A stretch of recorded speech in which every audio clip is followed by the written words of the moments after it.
So the big issue right now is that Trump is not making the smooth transition.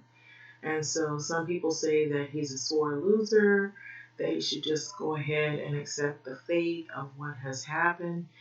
He should concede. Laura Ingraham even weighed in on the situation. She even said that he should accept what has happened, the results. And so in this article, it basically talks about Trump not making this transition smooth and pretty much not conceding anytime soon. So this is Trump may accept results, but never concede. Aides are saying this. So Carol E. Lee and Peter Alexander and Haley Jackson, Monica Alba. This is an article through them. Out of, it looks like News NBC, if I'm not mistaken. So out of Washington, there is a growing expectation among President Donald Trump's advisors that he will never concede that he lost re-election, even after votes are certified in battleground states over the coming weeks, according to multiple people familiar with the president's thinking. So do not expect him to concede, one top aide has said. More likely, the aide said, he'll say something like, we can't trust the results, but I'm not contesting them. So another advisor has also said that after the legal battles and recounts, the closest the president is likely to get to a concession is that he'll acknowledge the results and that we'll never know how accurate they are. So that would be his probably something that he would maybe say. But we're not there yet, advisors have also said. So in the meantime, there is a growing frustration inside the White House, what allies described as embarrassment as well, as uncertainty, doubt, and confusion over the president's refusal to acknowledge that re-election results and chart a path forward. So this is unsustainable, another aide has also spoken out. So Trump administration refuses to concede election to Biden to make the smooth transitions. Allies caution that no final decision has been made on where Trump intends to take this fight. So far, from what I've seen, he is trying to bring forth this issue of voter fraud. So this talks about it in the article as well. Says that Trump intends to take this fight. They don't know where and when it might end. And a small group of senior advisors, most of them in the Trump campaign, still believe that there's a path to victory for the president. So, but those allies are shrinking, a shrinking minority, of course. And some advisors say that the president is coming around to the fact that the election result won't be reversed. So even Trump realizes that the likelihood of the result changing is almost to zero. So one of them has said. So there's an effort among those allies who know that Trump has lost to get the president to focus on the next steps forward. So overwhelmingly, the understanding is that getting into the president's ear, that he needs to have a strategy to move onward. One aide has said, so part of the strategy involves a message that allows the president to claim victory as the most successful Republican in decades, a force with 89 million Twitter followers and 71 million votes that is not going anywhere. So he's setting himself up as the main opposition leader. Okay, so one ally has said, so aides expect him to leave open the possibility of running in 2024, effectively freezing the GOP field. And so think about it, you guys. So I thought this article was important because there's another article I'm going to bring forth as well after this one. 2024 is when he could actually try to run again. So Trumpism is not dead. Let's get that straight. So there, if you look at the results and if you look at the people who still follow him, the different factions in the groups, You had the Proud Boys, you had some of the other people who were right wing extremists of different sorts, and then you had QAnon and all these different groups and people who just followed him because they thought he was this business guy and all of whatever it is that they believed in. So these things are still ingrained in these people. So think about it. It says he had 89 million Twitter followers and 71 million votes. So think about that. So Trumpism is not dead. So the work is not over yet. So you don't just say, okay, Biden, Harris, and now we can just like relax. No, it is not over. So, to underscore his power in the Republican Party, aides are encouraging Trump to be heavily involved in the Senate runoff race in Georgia, including holding a rally in the state soon. NBC News has said that the results of the state's other Senate race is still too close to call, and it too may go to a runoff. So while some aides have had hope that the president would begin to move forward in the coming days, many anticipate it taking weeks. So the Trump campaign, November 15th, is seen as the unofficial end of. So November 15th is seen as unofficial end of the election according to officials. Okay? So that is basically right around the corner. So that's when the campaign officially wraps up, and the only a bare bones staff will stay in place. So the latest vote certification deadline in a handful of states the president is contesting is December 1st, but recounts, including Georgia, could take a lot longer. So officials are waiting for the direction on whether to proceed with assisting President-elect Biden's team with a transition, and the lack of strategy is in part what has kept Trump out of the public view for one of the longest stretches of his presidency. So aides are concerned that Trump could scuttle the Republican support for his decision to fight the election results in the battleground states if he says something publicly that they may or might struggle to defend. Was the case during his appearance last Thursday in the White House briefing room when Trump insisted that he won the states that he had actually lost and that there was a widespread corruption. And so basically, it goes on to say that there's a sense of that if he goes out and does anything forcefully, that one way he risks losing Republican support. So one of the president's allies have said this. So they're trying to get him to keep the momentum going, basically, and to keep support by moving on and making the smooth transition and keeping the momentum of Republicans and the people that are involved in the Trumpism followings. So they want him to concern himself with the Senate and going on forward and to keep the high road and then look towards uh, maybe getting elected in 2024. So you guys do not sit down and rest on this because it isn't going to go away because these people that are a part of all of this are trying to pretty much rally together so that they can get him on a focus, on a path to continue where he left off. So people close to the president said that he plans to continue amplifying messages of widespread fraud in the election despite no evidence of that. And whatever acknowledgement that Trump makes about Biden taking over on January the 20th, it is likely to include a grievance that the election is just the latest in a series of attacks on him in line behind the Russia investigation and impeachment. So inside the White House, there's a push to get the president to also focus on a legacy of accomplishments while in office, reacting to Biden's senior counsel Bob Bowers' comments Tuesday that Trump's long lawsuit are theatrics.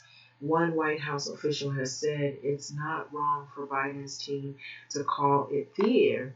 So this official says that many members of the White House staff are actively looking for new work despite a directive from the top that any political appointee searching for a new job should be fired.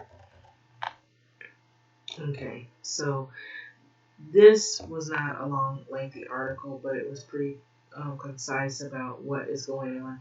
And there was another article that I was looking at earlier that had to do with Trump fears of leaving the White House. And so this article was pretty important because this also sums up some other issues that happened even before, prior to him being the president. So why Trump fears leaving the White House. And so I actually put this on Twitter because I thought about some of the things that are allegations that were made even while he was in the White House when he was president. So Bloomberg Opinion is an opinion piece, but it has a lot of merit in my book, in my opinion. So you can kind of deconstruct however you see fit. But Donald Trump is the luckiest man alive, unlike almost, well, everyone. He's been protected from the consequences of his own mistakes his entire life. Okay, so born into a wealthy family, this pretty much breaks down who Trump is. He was insulated from lukewarm academic prospects and serial business crack ups by his father's money.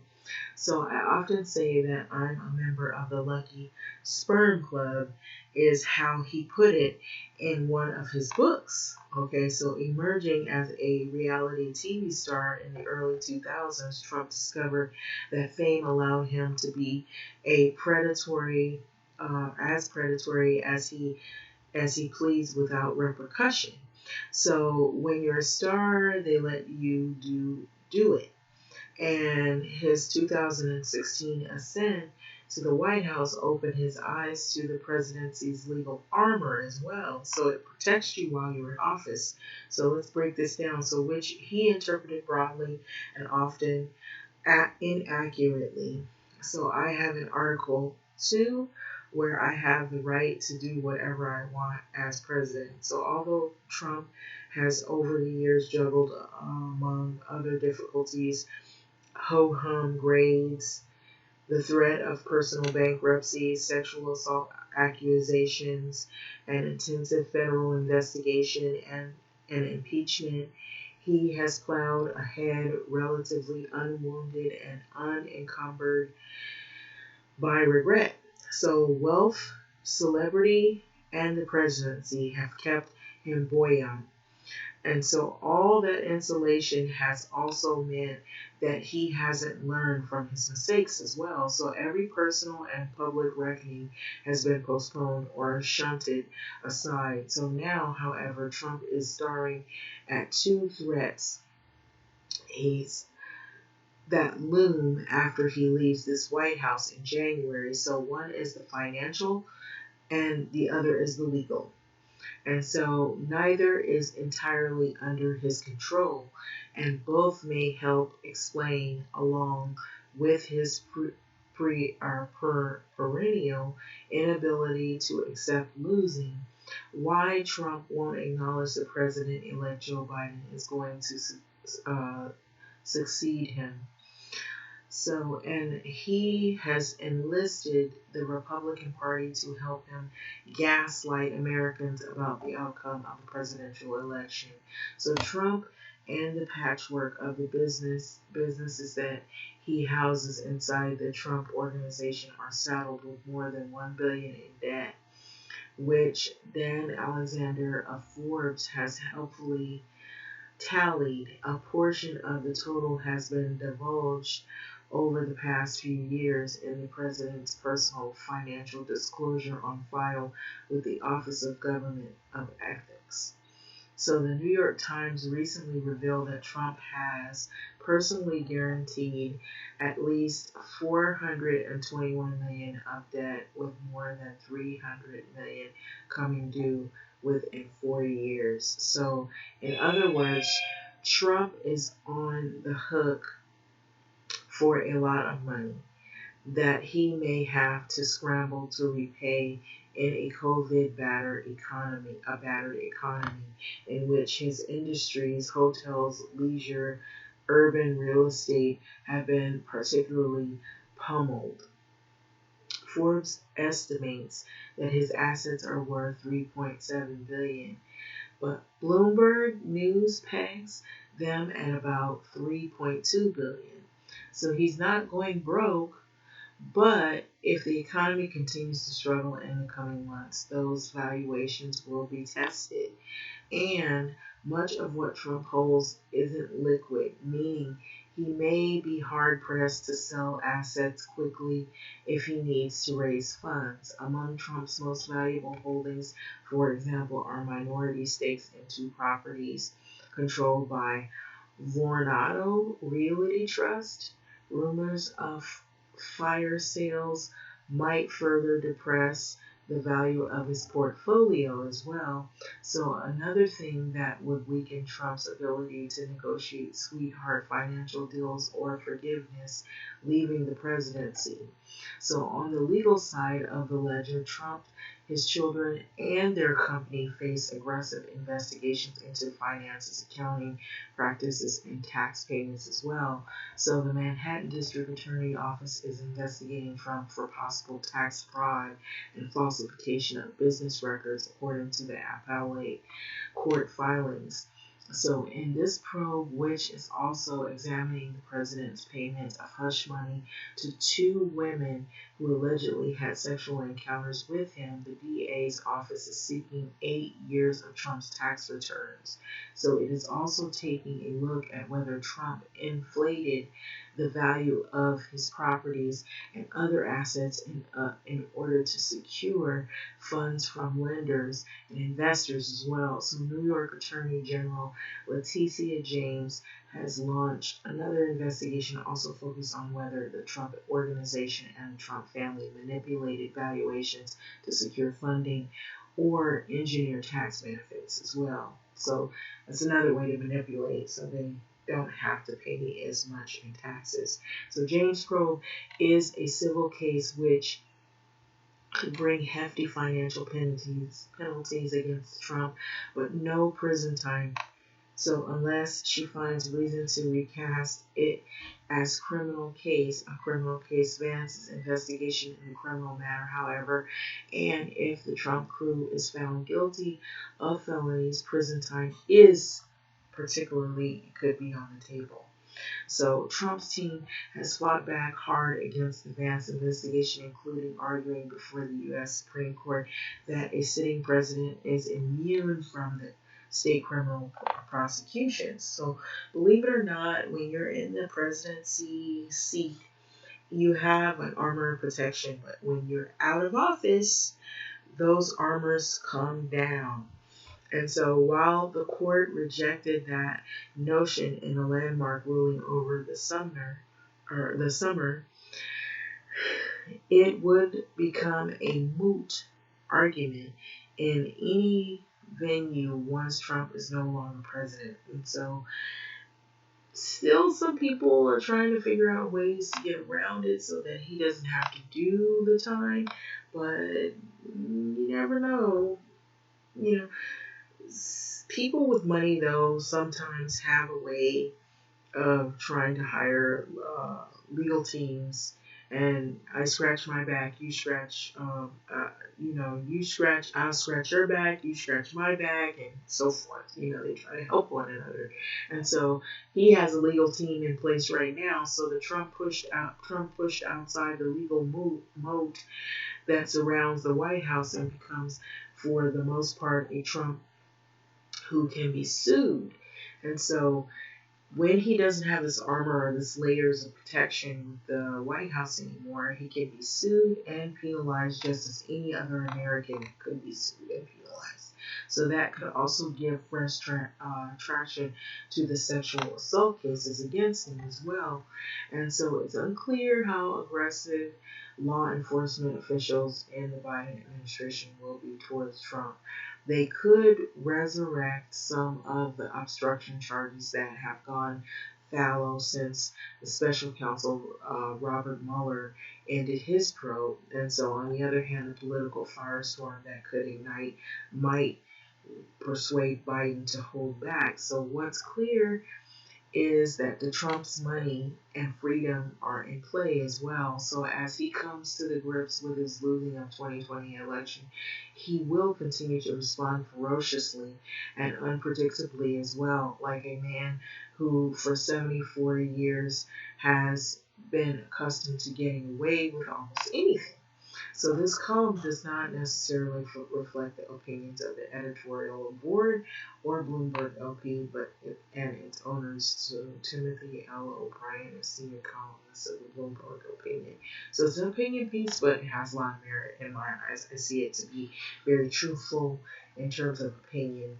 Um, I'm giving my critique on this opinion piece, saying that, yeah, that has a lot of merit as to why he may be vicious in the last few days of his presidency, because officially inauguration doesn't start until January 20th for Biden.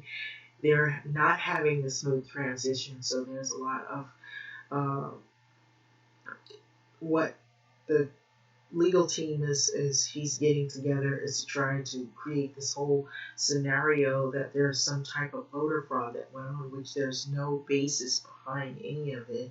And so, believe it or not, you should see who the legal team is. And I heard that one of the people that are in there are one of the people who was supposedly the attorney general who was in Louisville, Kentucky on the Breonna Taylor case, believe it or not, is supposed to be on that could possibly be on that legal team. It's like all of the people who pretty much were involved in some kind of debacle or corruption of some sort, or suspected corruption, seem to be the ones that gather around the Trumpism bandwagon. But I'm not surprised. But anyway, having said this, I'm going to let this go. So that's on that note. And so Trump may never really accept or the fact that he, didn't win an election, a re-election. He basically, if you look at how his facial expressions are and the way he is now, I think you thought he was scary during his presidency. These last couple of weeks, he's going to probably really hammer down and try to find all the things that he can do to just try to make things pretty complicated until he's finally out of there. So having said that, I'm going to let this video go. Like, comment, subscribe, and thank you for listening. Take care. Trumpism is not completely dead, and the work of socialism or anything that people are trying to do, if they want to be a part of democracy or if they want to be a part of unity, or however you want to coin that, the work is not over. It is not a time to sit and be like, okay, we got him out of there. It is not as simple as that. A lot of time people get motivated around the general election, and in the little elections they don't realize that all of that adds up, because all of these people that are in these seats have a lot to do with your future, your kids' future, the future of your communities, what's happening now, what's going to happen later, 5 years, 10 years from now. So it is not a time to sit back and say, okay, we did our part and now let's not even worry about it anymore. No, because what's going to happen is they're going to plan, they're going to plot, they're going to mobilize, and we have to do the same thing. And so we have to plan, we have to mobilize, we have to look at what's going on and find the best solutions to continue on that path so that people won't feel like their rights are taken away from them, or they're not able to choose directions for their life, their kids' life. They're not able to live peaceably. They feel like things are being cut off from them, or certain things that, should not be um, looked at as only a select few people partake in it. It should be something that is a right to humans all over the world. It's not something that, like healthcare, things like that. You don't cut programs that people all over need. Well, that's my feelings. But anyway, having said that, I'm going to let this go finally. Thanks for listening.